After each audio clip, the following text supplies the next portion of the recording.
시청자 여러분 안녕하십니까? 오늘부터 매주 금요일 뉴스K 앵커를 맡은 김종훈입니다. 뉴스K다운 뉴스 되도록 최선 다하겠습니다. 4월 10일 금요일 뉴스K 잠시 후 시작합니다. 대한민국 돌아보면 우리들의 마음을 국민이 주인인 방송 국민TV 보이는 라디오가 탄생했습니다. 평일 저녁 시간대를 책임질 다양한 시사 프로그램, 정의로운 변호사들의 법조 뒷담화, 이런 변이 있나? 대한민국을 위협하는 가짜 안보를 해부한다. 김종대, 정욱식의 진짜 안보. 화제의 주인공을 만나 한국 정치를 해부한다. 이용마의 한국 정치. 뉴스와 토크를 아우르는 무개념 토크쇼 김성수, 최영일의 맛있는 수다. 역사 왜곡 문제를 파헤치는 진실 프로젝트 100년 전쟁. 음악을 통한 정면 승부, 신개념 뮤직 토크 DD쇼. 시청자의 눈과 귀를 사로잡는 강제 소환 방송, 고퀄리티 보이는 라디오가 여러분을 찾아갑니다. 4월 6일 오후 6시 본방사수. 국민들 모두 보라.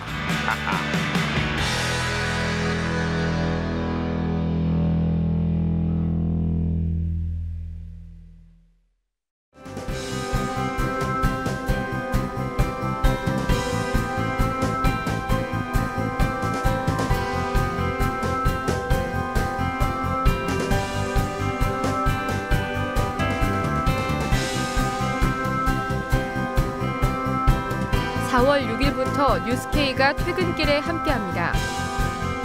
저녁 7시 2시간 빨라진 뉴스K. 많은 시청 바랍니다.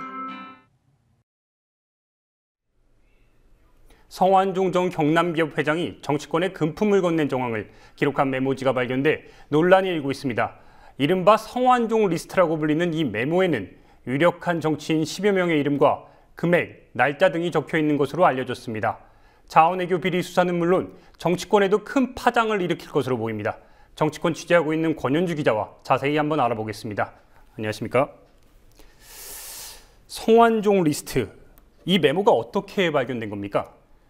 네, 이 메모는 숨진 채 발견된 성완종 전 경남기업 회장의 바지 주머니에서 나왔습니다.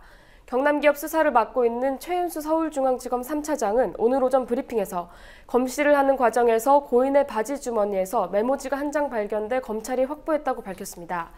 최 차장은 메모지엔 대여섯 명의 이름과 금액이 기재돼 있었다고 밝혔는데요. 발견된 메모지는 A4 용지 4분의 1 정도 크기로 총 55글자가 적혀 있었다고 말했습니다. 그렇다면 메모 내용, 구체적으로 어떤 내용이 있었습니까? 네, 이 메모지에는 김기춘, 허태열 전 청와대 비서실장과 이병기 현 청와대 비서실장을 포함해 정치인들의 이름과 금액, 날짜 등이 담겨 있는 것으로 알려졌습니다. 또 이완구 국무총리, 홍준표 경남도지사, 유정복 인천시장, 홍문종 새누리당 의원 등의 이름도 적혀 있는 것으로 알려졌습니다. 앞서 성 전 회장이 사망 직전 경향신문과 전화 인터뷰를 하면서 김기춘, 허태열 전 비서실장의 실명을 언급하면서 자신이 김 전 실장에게는 2006년 미화 10만 달러를, 허 전 실장에게는 현금 7억 원을 건넸다고 주장했습니다. 검찰은 오늘 두 전 비서실장의 이름과 금액은 성 전 회장이 일부 언론을 통해 밝힌 것과 일치한다며 사실임을 인정했습니다. 성 전 회장의 메모와 언론 인터뷰가 동일한 주장을 담고 있는 셈인데요.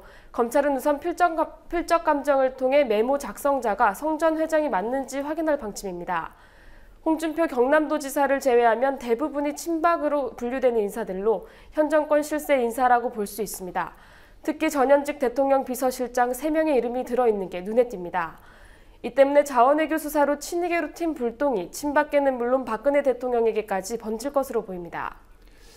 그렇다면 메모에 거론된 당사자들, 이 사람들 지금 현재 어떤 반응입니까? 네, 성완종 전 경남기업 회장 리스트 당사자들은 사실 무근이라며 강력 부인하고 있습니다. 김기춘 전 대통령 비서실장은 10만 달러를 받았다는 주장은 황당무계한 이야기라면서 성완종 전 회장이 왜 그런 말을 했는지 모르겠다고 해명했습니다. 허태열 전 대통령 비서실장 역시 금품 수수 의혹을 전면 부인했습니다. 이병기 현 대통령 비서실장은 성완종 전 회장이 자신의 결백을 호소하며 구명을 요청해 왔는데 이를 거절한 적이 있다면서 성 전 회장이 인간적으로 섭섭했던 것 같다고 해명했습니다. 이완구 국무총리도 친밀한 관계가 아니었다고 부인했고 새누리당 홍문종 의원도 금품 수수 의혹에 대해 말도 안 되는 얘기라고 일축했습니다. 그러나 야당은 희대의 정치 스캔들이 터진 것이라며 검찰 수사를 통해 성완종 리스트의 실체를 밝혀야 한다고 요구하고 있습니다. 일단 당사자들은 사실 무근이라고 반발하고 있는 거군요. 그렇다면 정치권 게이트로 번질 조짐인데 자세한 뉴스는 이따 이강윤 정치평론가와 함께 나눠보도록 하겠습니다.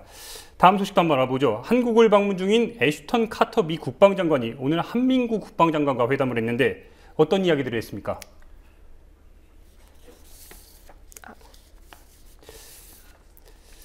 네, 회담의 공식 의제는 북한의 핵위협에 대한 대응 방안과 전시작전 통제권 반납 유보 후속 조치였습니다.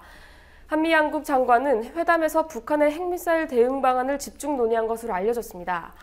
북한의 핵과 미사일 위협이 한반도를 넘어 미국 본토에까지 이르고 있는 상황이라면서 한미 양국은 첨단 무기 배치 등 군사 협력을 더욱 강화해 나가기로 했습니다. 또 최근 들어 북한의 사이버 위협이 크게 증대되고 있다는 점에서도 의견을 같이 했고 동북아의 안정을 위해 한미일 3국의 협력이 그 어느 때보다 중요한 상황이라며 정보 공유의 중요성에 대해서도 양국 장관이 뜻을 모았다고 밝혔습니다.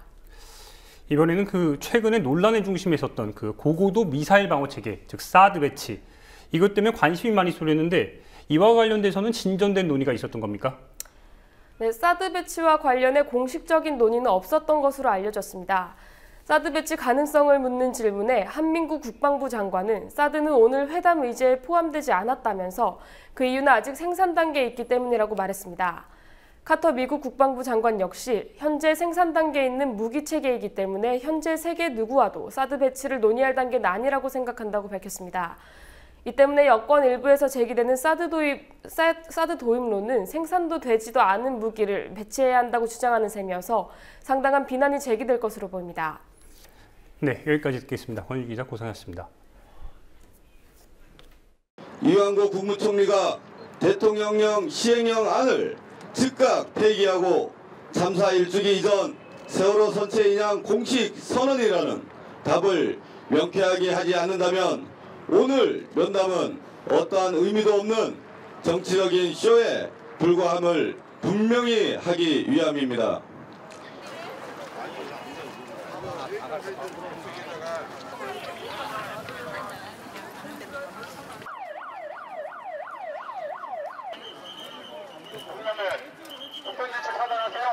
이완구 총리께서 만나자고 요청을 해왔고 지금 가서 만나려고 가고 있는 중인데 이미 보신 대로 인도로 가면 인도를 맞고 그러더니 결국 덕기업이 에워싸서 지금 감금을 해놓고 있는 상황인데요. 뭐 이런 경우가 어딨나 싶습니다. 이 종로 경찰 이 공권력 때문에 우리가 국무총리님을 뵐 수가 없는 지금 상태이니까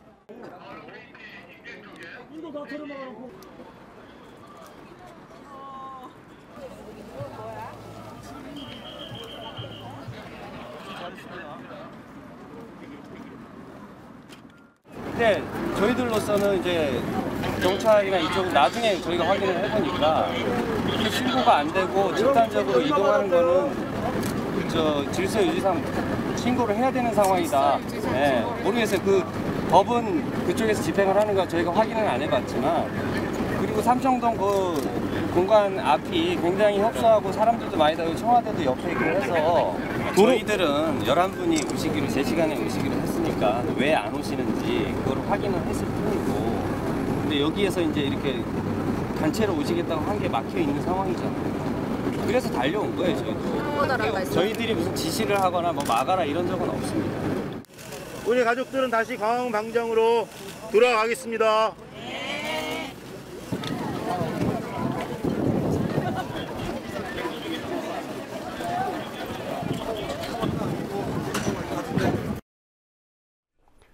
앞서 권현주 기자와 함께 성완종 리스트 진행 상황을 살펴봤습니다. 이번에는 이강윤 정치평론가와 함께 이번 사태가 정치권에 미칠 영향을 짚어보겠습니다. 안녕하십니까? 안녕하세요. 성완종 리스트에 새누리당이 적잖은 충격을 받은 것 같습니다. 김무성 대표도 오늘 급히 광주에서 돌아왔다고 하는데요. 당내 초재선 의원들은 검찰이 성완종 리스트를 수사해야 한다고 발표까지 했습니다. 네. 어떻게 보십니까? 뭐 한마디로 하자면 아주 쓰나미급 대뇌관이 폭발한 상태라고 봐야죠.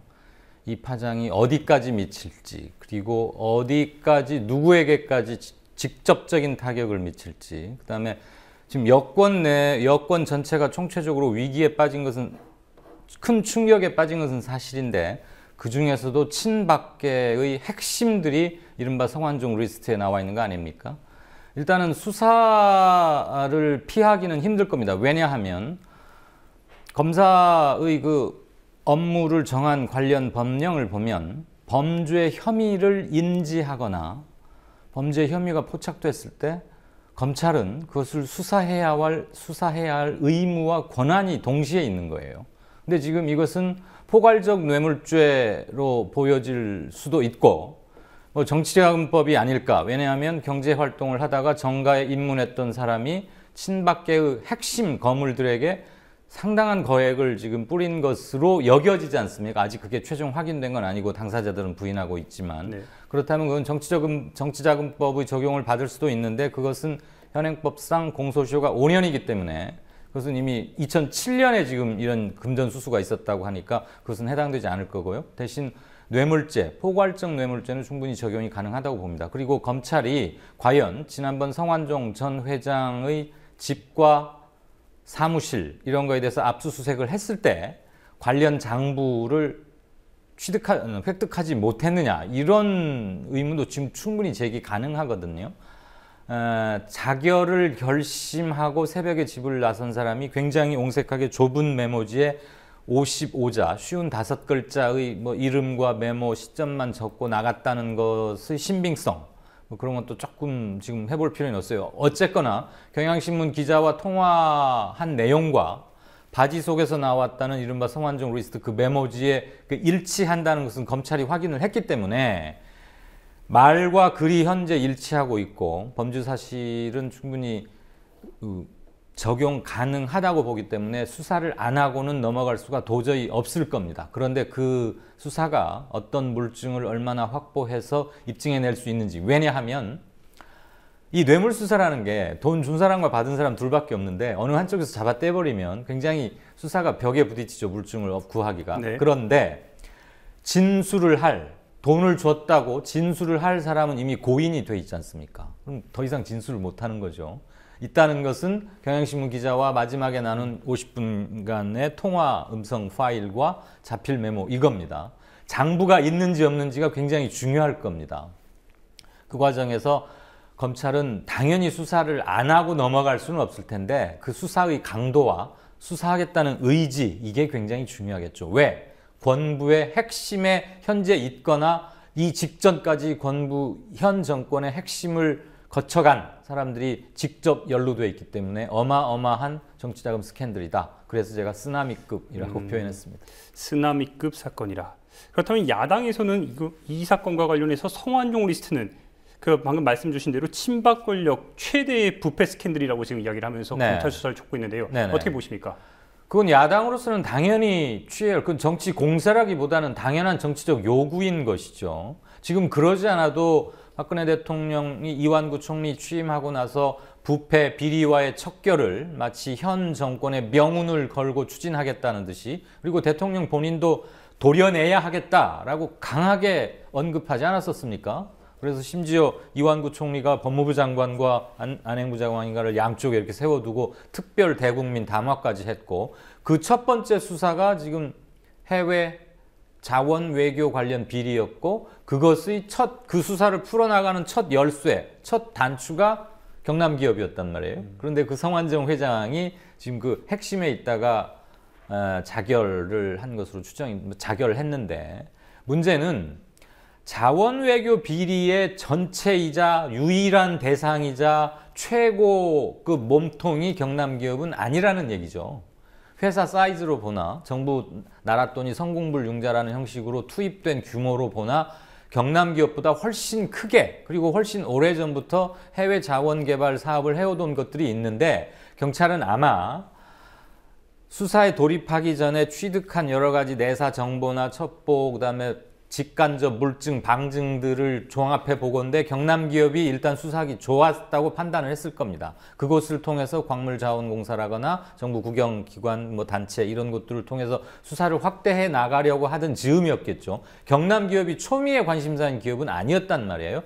그런데 본인의 자살에 이어서 아주 지금 전혀 불똥이 엉뚱하게 튄 거고, 야당으로서는 현 국정 담임 세력의 핵심들이 다 관리돼 있고, 지금 청와대 첫 번째, 두 번째, 세 번째 현재 비서실장까지 다 거론이 되고 있지 않습니까? 물론 이분들이 다 돈을 받았다는 제가 단정하는 건 아닙니다. 어쨌거나 고 성완종 씨가 언급을 했단 말이죠. 본인들은 부인하고 있지만 어느 게 진짜인지는 가려야 되는 거죠. 야당으로서는 당연히 밝힐 걸 요구하는 거고요. 현 정부의 출범 과정의 도덕성, 그다음에 정통성의 뿌리, 이런 것에까지 파급을 반드시 미칠 수 있는 거죠. 그렇다면 지금 가장 궁금한 점은 이 지금 성완종 게이트, 이렇게 불러도 될지 모르겠지만 네. 검찰이 과연 이 부분을 수사를 진행할지, 그 부분에 있어서 지금 관심이 집중되고 있는데요. 아까도 말씀드렸지만 수사를 안 하고 넘어갈 수는 없습니다. 이 파장이 너무 크기 때문에. 그리고 경향신문과 성완종 사이에, 고 성완종 씨 사이에 녹음된 50분짜리 음성 파일이 있고 그걸 공개를 했고, 그것으로도 어느 정도 범죄 소명 자료의 일부분에 해당할 수 있고, 제가 관련 변호사에게 문의한 바 방송 들어오기 전에 그거 자체로도 이미 충분히 증거 능력은 확보가 된 상태니까 이것을 수사를 안 할 수는 없는데, 아까도 말씀드렸다시피 현 정부의 핵심들이 다 거론돼 있고, 대충 그 정치적인 사건, 특히 강자 앞에서는 좀 약해져 왔던 게 우리 검찰의 부끄러운 민낯 아니겠습니까? 그래서 어떠한 의지로 얼마만큼의 강도로 하느냐, 그런 점에서는 검찰총장 김진태 총장의 태도가 매우 중요할 겁니다. 그런데 청와대가 첫 번째, 두 번째, 현재 세 번째 전현 비서실장이 모두 다 일단 언급이 돼 있고, 친박계의 핵심 중에 핵심들이 또 다 거론이 돼 있어요. 이른바 홍준표 경남도지사 정도만 빼고는 다 친박계 핵심이란 말입니다. 2007년 돈을 줬다는 2007년도 그랬고, 그로부터 8년 후인 지금까지도 박근혜 대통령을 지근의 거리에서 보좌해오고 그 정치적 기둥 역할을 해온 사람들이 다 돼 있기 때문에, 이것을 또 면죄부용 수사, 더군다나 죽은 자는 말이 없기 때문에 더 이상 알아봤는데 증거가 없더라, 그리고 돈을 받았다고 거론되는 이른바 성완종 리스트에 나오는 인물들은 다 부인하고 있다, 그래서 우리는 더 이상 수사할래야 수사할 게 없다, 만약 그런 식으로 넘어간다면 파장이 거기서 그칠 수 있을까요? 저는 그 지점에 가면 국면은 조금 달라지면서 특검을 요구한다거나 좀 더 발본색원하는, 깊이 들어가는 수사를 어떤 식으로든 여러 건에서, 정치권뿐만 아니고 다른 곳에서도 압력에 가까운 요구가 반드시 거세질 거라고 봅니다. 네, 관심을 갖고 더 지켜봐야 되겠군요. 이 사건과는 별개로 지금 현재 자원외교 비리 수사, 지금 고 성완종 경남기업 회장이 지금 자살, 일종의 지금 죽음으로 인해서 지금 막혀 있는 상태인데, 네. 어떻게 보십니까? 물론 수사가 도중에 이런 불행한 일 때문에 잠시 주춤하거나 일정 부분 차질을 빚을 수는 있습니다. 그렇지만 자원외교 비리의 핵심이자 최대 몸통이자 최대 기업이 결국 경남기업이 아니었단 말이죠.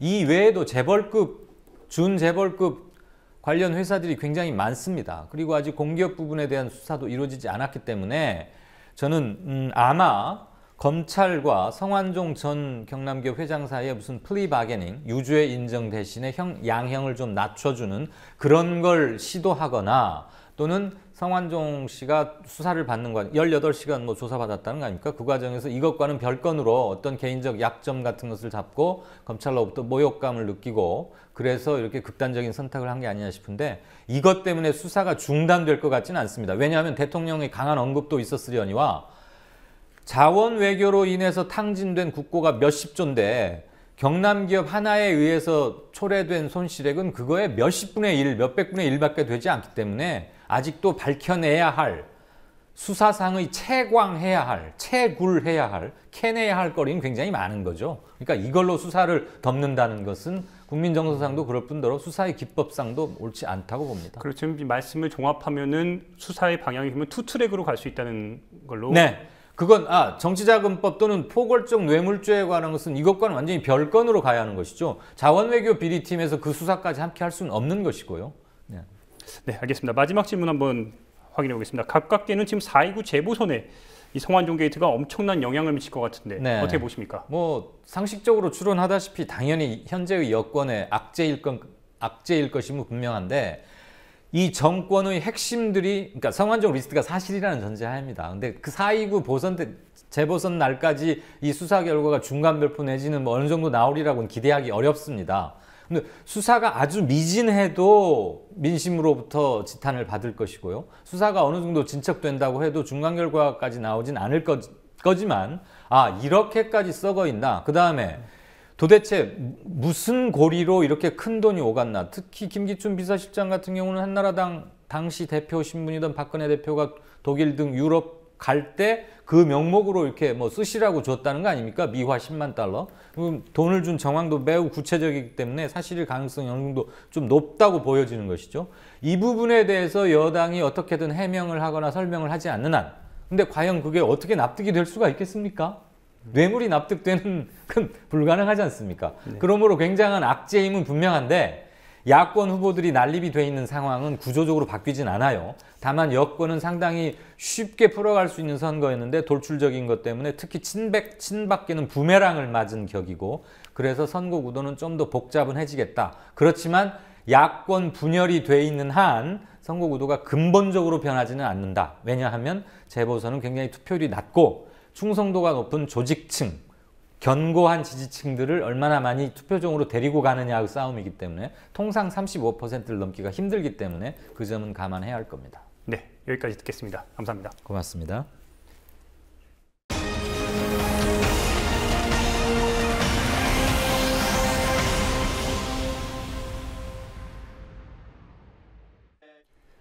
지난 2012년 창조 컨설팅의 노조 파괴 공작이 드러나면서 청문회까지 열렸지만 현장에서 노조를 무력화하기 위한 사측의 노력은 여전합니다.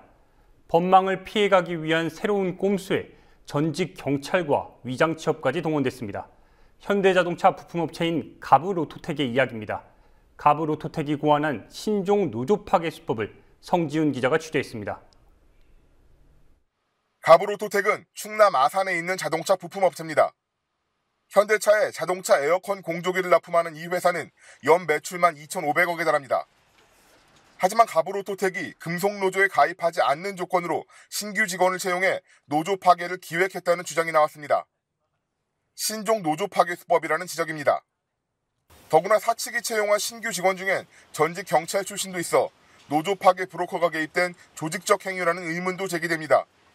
김아무개는 100일 경비단, 그래서 100일 경비단이 어딘가 확인을 해봤더니 이게 아마 청와대 쪽 그쪽에 근무를 서는 경찰들이라는 것까지 확인을 했습니다. 가브로토텍은 지난 연말 60명의 신규 직원을 채용했습니다. 하지만 이들 중 20명은 팀장급으로 불리며 다른 신입사원들에게 금속노조가 아닌 기업별 노조 가입을 종용해 사측이 금속노조에 가입한 지회를 파괴하기 위해 기획한 채용이라는 의심이 나옵니다. 금속노조 가브로토텍 지회는 지난해 12월 29일 동시 입사한 60명의 신입사원 가운데 절반이 29명이 기업노조 설립 직후 일괄적으로 금속노조를 탈퇴하고 기업노조에 가입했다고 밝혔습니다.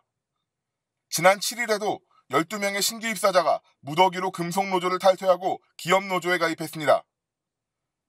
신규 입사자들은 애초에 금속노조를 탈퇴하고 기업노조에 가입하는 조건으로 채용됐다고 전해집니다. 지회는 신입사원 60명 중 팀장급으로 불리는 20명이 노조 파괴 목적으로 입사했고 각각 신입사원을 몇 명씩 담당해 탈퇴를 종용한다고 주장했습니다.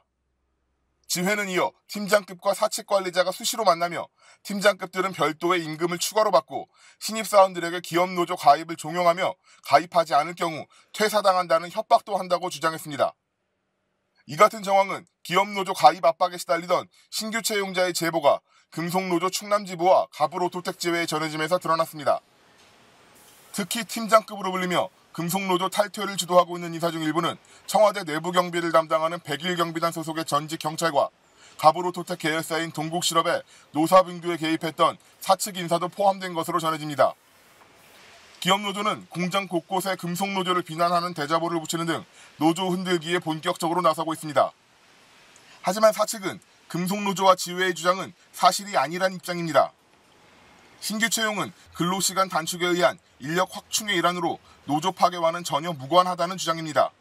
이력서에 허위 기재가 있을 경우에는 저희가 취업 채용 규정상 채용 취소에 해당이 됩니다. 네가 경찰이었는데 그거를 안 적었으니까 너는 채용 취소한다. 이런 건 아니죠. 모든 거를 접어놓고 전직 경찰이었다. 전직 경찰이 회사의 경력사원으로 두는 거에 대해 가지고는 기자님은 어떻게 생각하십니까? 지회는 오늘 지난해 12월부터 사측의 신입사원 채용 및 기업노조 설립 과정에서 드러난 위법 행위에 대해 노동부의 특별 근로감독을 요구했습니다. 지회는 이어 대표이사 박모 씨와 임모 씨, 전직 경찰 출신 김모 씨가 복수노조 지배 개입과 금속노조 탈퇴 및 기업노조 가입 강요에 관여해 이들을 부당노동 행위로 고소 고발하겠다는 방침입니다. 국민TV 뉴스 성지훈입니다. 전월세 가격이 천정부지로 치솟고 있습니다. 임대료의 과도한 상승을 제한할 수 있는 공정임대료법 법안이 발의됐는데 어떤 내용인지 강신혜 기자가 정리했습니다. 전월세 대란이 날이 갈수록 심해지는 가운데 이를 해결하기 위한 법안이 발의됐습니다. 공정임대료법, 임대료가 과도하게 인상되는 것을 막기 위한 방안입니다. 지난 6일 박원석 정의당 의원이 대표 발의한 공정임대료법은 전세나 월세 등 임대료 산정을 공정하게 할 수 있도록 하자는 것이 핵심 내용입니다. 그러기 위해서 집주인의 사업자 등록을 의무화하는 임대차 등록제를 도입하자는 겁니다. 현행 임대사업법은 사업자 등록을 하도록 하고 있지만 강제 규정은 아닙니다. 이 임대차 등록제를 바탕으로 지자체 내 공정임대료위원회가 기존 임대료와 주택의 소재 등을 고려해 공정한 임대료를 산정해 공시한다는 겁니다. 또 위원회는 임대료에 대한 이의 신청을 심의하고 분쟁 조정도 수행합니다. 오늘 박원석 의원과 참여연대 등은 공정임대료법 제정을 위한 토론회를 열었습니다. 참석자들은 이 법의 적용을 위해 세입자가 원할 경우 계약 기간을 연장할 수 있는 계약갱신 청구권과 같은 보호장치가 먼저 도입돼야 한다고 주장했습니다. 근데 이것도 전제가 되는 게 뭐냐면 임대차가 갱신돼야 돼요. 임대차가 끝나버리면 임대인이 이 조정에 응할 이유가 뭐가 있겠어요? 일단 끝났는데. 가장 중요시되는 것은 바로 갱신 청구권이 혹은 갱신이 인정이 되어야 된다라는 것이고요. 만약에 그런 갱신이 전제되지 않는다면 실제로 이 공정임대료의 문제는 사실은 정말 가이드라인으로 딱 제시하는 수준에서 벗어나지 못할 것 같다. 현재 세입자에게 2년 동안 임대기한을 보장해주고 이 기간에 집주인이 임대료를 올릴 경우 5% 한도를 두고 있습니다. 하지만 계약이 만료되면 갱신을 할 수 없기 때문에 새로 계약을 해야 합니다. 이 경우 임대료 상승에 대한 제한이 없습니다. 만약 집주인이 임대료를 대폭 올린다면 이를 만족시키지 못하는 세입자는 쫓겨날 수밖에 없는 처지입니다. 새정치민주연합 문재인 대표는 어제 교섭단체 대표연설에서 전월세 상한제를 실시하고 계약갱신 청구권을 도입해 주거비 부담을 완화해야 한다고 말했습니다. 야당의 입장이 이처럼 분명해진 만큼 공은 국회 다수당이자 집권당이 새누리당으로 넘어갔다고 할 수 있습니다. 과연 계약갱신 청구권이 도입되고 공정임대료법을 통과시켜 세입자들의 주거불안과 주거비 부담을 덜어주는 해결책이 될 수 있을지 주목됩니다. 국민TV 뉴스 강신혜입니다.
어린 학생들의 학교 급식을 생각하다 우리 어른들의 음식 허용과 음식 사치에도 생각이 미칩니다.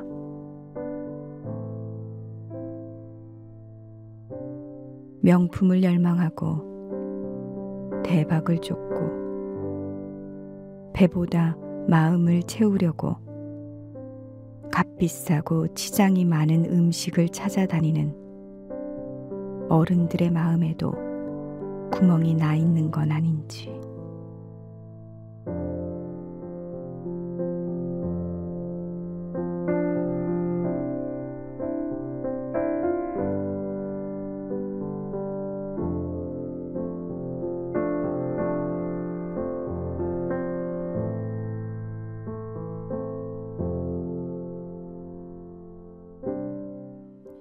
봄입니다. 나들이 가기 참 좋은 4월입니다. 그래서 저도 제안 하나 드리겠습니다. 주말 동안 이곳 한번 가보시면 어떨까요? 내일 토요일 오후 5시 광화문 광장입니다. 가족과 친구와 연인과 함께 가보시면 정말 좋을 것 같습니다. 정확하게 어떤 내용을 하는지, 어떤 행사가 계획되어 있는지는 말씀드리지 않겠습니다. 다만 이 점 하나는 확실히 약속드리겠습니다. 가보시면 평생 잊지 못할 순간이 될 수 있습니다. 4월 10일 금요일 뉴스K 여기까지입니다. 시청해주신 여러분 감사합니다.